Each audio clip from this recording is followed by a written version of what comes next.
사랑하는 시흥동산교회 성도 여러분, 행복한 목요일 아침입니다. 목요일이 좋은 것은 내일이면 금요일, 주말이 시작되기 때문이죠. 목사인 저와는 전혀 상관이 없는 이야기이지만 우리 성도님들이 주말이 다가오는 게 행복하다면 저 또한 여러분들의 행복으로 인해 행복합니다. 여러분, 대한민국의 건물은 끼케야 30년, 길면 40년 이런 이야기를 하죠. 그 이상이 되면 재건축 이야기를 하는 것 같습니다. 제가 몇 해 전에 안식년을 맞아서 로마로 가서 가족들과 함께 머무른 적이 있었는데, 그때 저희 가족은 정형화된 호텔보다는 가정집의 모습을 경험하고 싶어서 에어비앤비라는 그 플랫폼을 통해서 집을 대여해서 숙박을 했습니다. 훨씬 더 저렴하고 더 가정적인 정취를 느낄 수가 있어요. 여러분들에게도 강력히 추천하는 바입니다.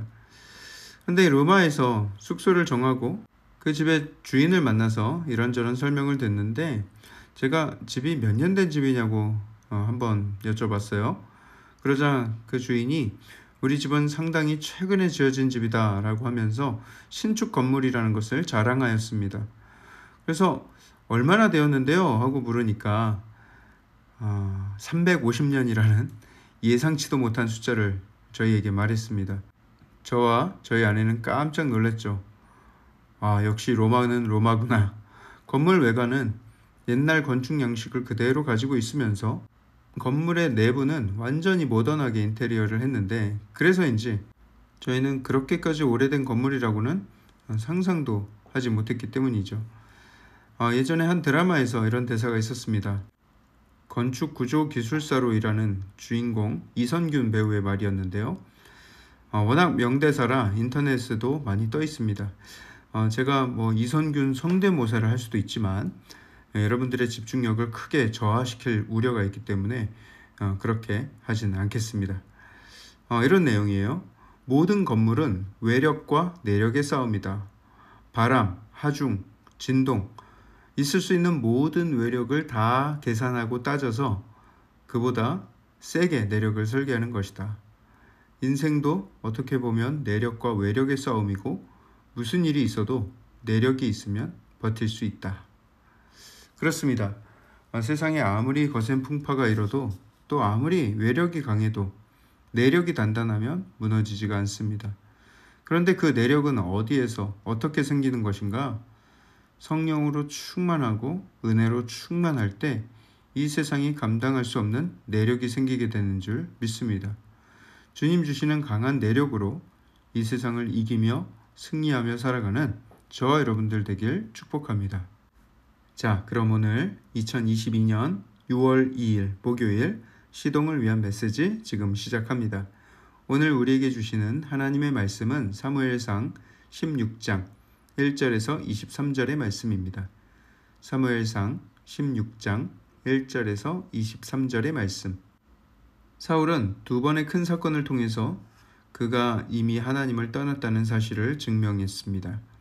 그리고 그가 먼저 하나님을 버렸기 때문에 하나님도 그를 버리셨습니다.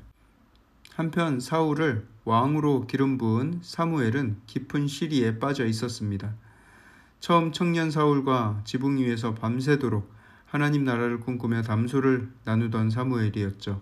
사울을 발견하고는 이스라엘의 초대왕으로 너무나 좋은 사람을 발견했다 하면서 좋아했던 사무엘이었습니다. 하지만 사무엘은 그 기대가 큰 만큼 너무나도 큰 낙심에 빠져 있습니다. 그런 사무엘에게 하나님이 찾아와 말씀하십니다. 1절에 여호와께서 사무엘에게 이르시되 내가 이미 사울을 버려 이스라엘 왕이 되지 못하게 하였거늘 네가 그를 위하여 언제까지 슬퍼하겠느냐. 너는 뿔에 기름을 채워 가지고 가라. 내가 너를 베들레헴 사람 이새에게로 보내리니 이는 내가 그의 아들 중에서 한 왕을 보았느니라 하시는지라. 네가 언제까지 슬퍼하겠느냐. 너는 뿔에 기름을 채워 가지고 가라. 하나님은 낙심해 있는 사무엘을 일으키기 위해서 위로의 말씀을 건네지 않으셨습니다. 그에게 위로 대신에 새로운 할 일을 주셨습니다. 새로운 소명을 주신 거예요. 그 소명이 그를 일어나게 했고 그는 그 소명을 따라 움직이기 시작했습니다. 우리의 인생 가운데 실망하고 낙심될 만한 일들이 얼마나 많이 있습니까마는 그것을 딛고 일어서게 하는 것은 위로가 아니라 소명입니다. 소명을 얻는 것은 무너진 건물을 재건시키는 힘입니다. 새로운 도면을 받아들고 다시 무너진 벽을 쌓아 올려야 하는 것이죠. 그렇게 사무엘은 뿔에 기름을 채워서 이새의 집으로 향합니다. 그리고 거기에서 이새의 아들들을 세워놓고 하나님의 음성을 들으면서 한 사람 한 사람을 지나가죠.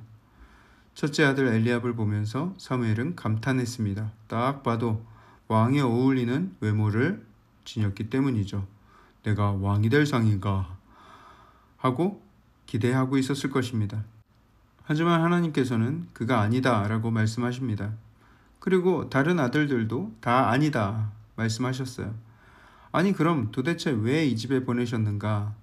그래서 사무엘이 혹시나 하고 혹시나 다른 아들이 있습니까? 하고 물었더니 그제서야 이새가 막내 아들이 있습니다. 사실은 나에게 막내가 있는데 라고 이야기를 하는 거예요.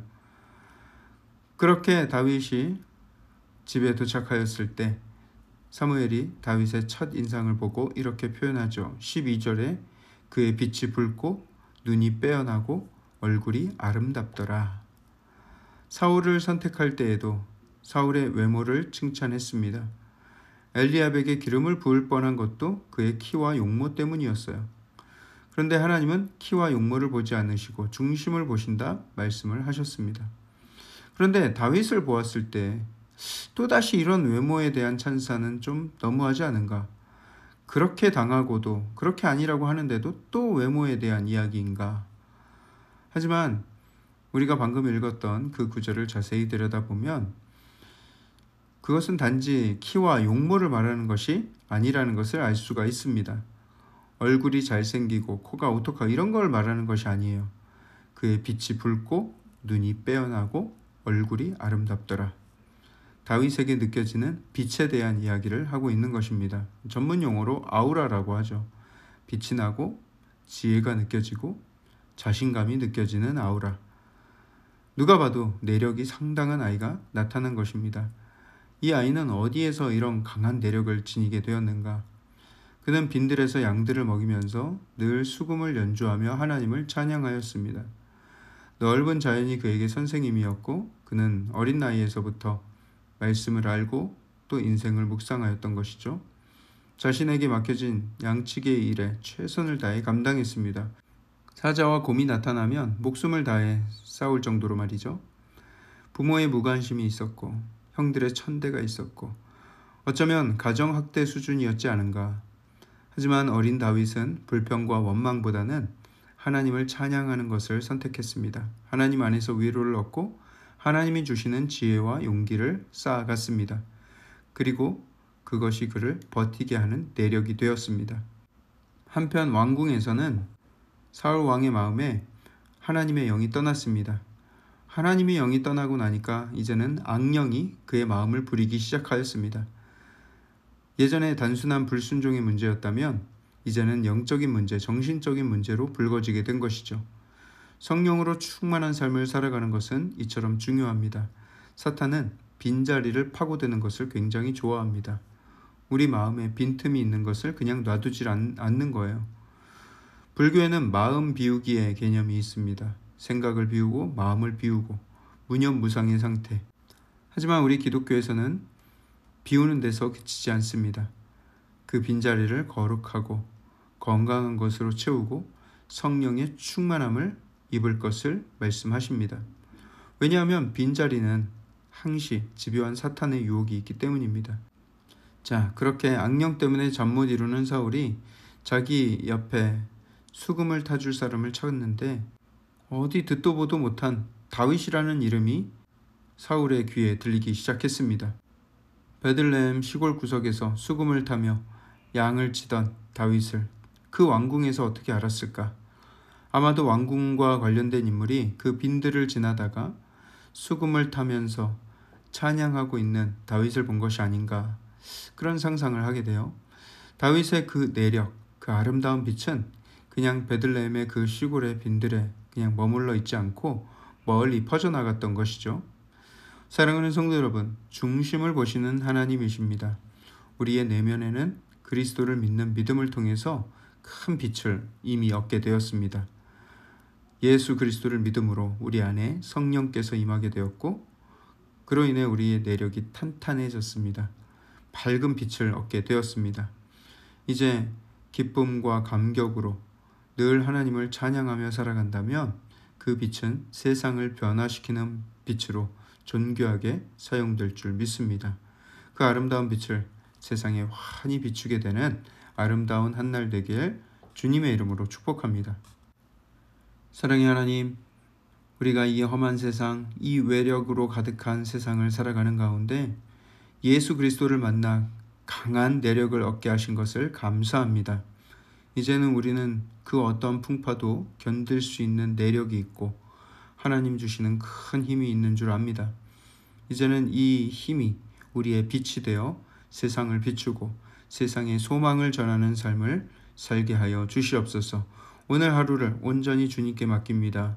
이 모든 말씀을 살아계신 예수 그리스도 이름으로 감사하며 기도합니다. 아멘.